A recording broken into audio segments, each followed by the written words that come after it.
The prairie was quiet in the way only the frontier could be. Tall, dry grass moved gently under the breath of the evening wind, and the sun hovered low in the sky, spilling golden light across the open land.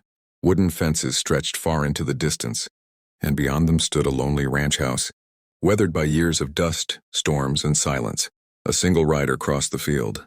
The cowboy rancher sat tall on his brown horse, reins loose in his hand.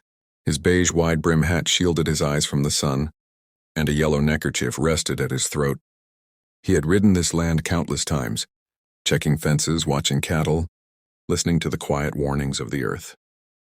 Out here, small details mattered. A broken post, a frightened bird, a shape where no shape should be. That was when he saw her. At first, it looked like a bundle of cloth on a fallen tree. Then the horse slowed on its own, sensing something wrong. The cowboy narrowed his eyes and guided the animal closer. It was a woman. She lay sideways across the thick trunk of a fallen tree, unmoving. Her off-white pioneer dress was dusty and torn in places, not from carelessness but from hardship. Her hair had slipped loose around her face, catching the warm light of the setting sun. One arm hung down limply, fingers almost brushing the grass below. The cowboy dismounted at once.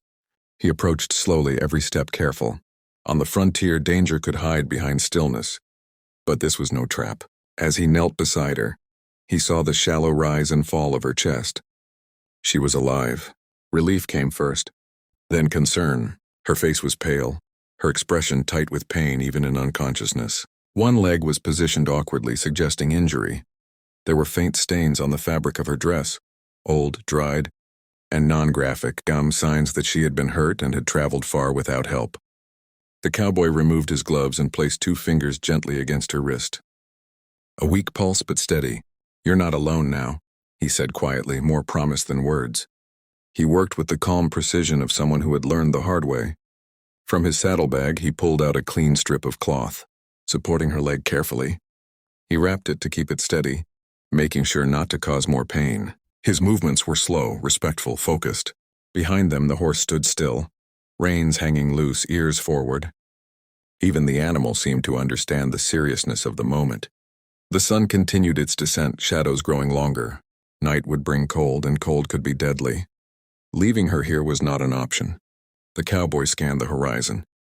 The ranch was not close, but it was reachable.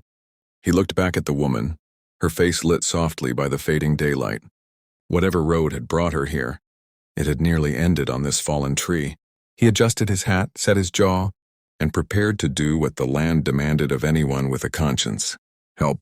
The light shifted from gold to amber as the day slipped toward evening. The prairie seemed to hold its breath. The cowboy stayed beside the woman, watching her carefully, alert for any sign of change. He took a small canteen from his belt and dampened her lips with a few drops of water. Her breathing changed slightly, deeper now, as if her body recognized care. Her eyelids fluttered. She did not fully wake, but the tension in her face eased. It was enough. The cowboy removed his coat and laid it gently over her shoulders to protect her from the cooling air. Then he stood and led his horse closer, already planning his next move. He could not lift her alone onto the saddle, not safely. He would need supplies, a stretcher, rope. "I'll be back," he said softly, even though he did not know if she could hear him. "I promise." He mounted the horse and rode hard toward the ranch, the sound of hooves breaking the stillness.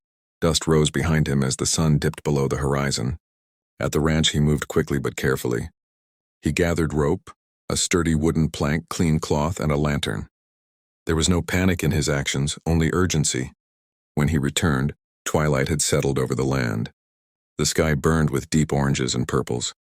He found her exactly where he had left her. This time her eyes were open. They were unfocused, tired, but aware. "You came back," she whispered. He knelt beside her at once. "I told you I would." With her permission, he carefully transferred her onto the makeshift stretcher. Every movement was deliberate, steady. Pain flickered across her face, but she did not cry out. The horse was fitted to pull the load slowly. The cowboy walked beside them, one hand on the rope, the other ready to steady her if needed. The journey to the ranch was quiet. The lantern swayed gently, casting light on the path ahead. Above them, the first stars appeared. When the ranch house finally came into view, the woman let out a shaky breath. Safety at last, As they reached the porch, the cowboy felt the weight of what had happened settle on him. This was more than chance, more than coincidence. On the frontier, survival often depended on strangers choosing kindness over fear. As he carried her inside, he made another promise, one he did not speak aloud. Whatever her story was, she would have time to tell it.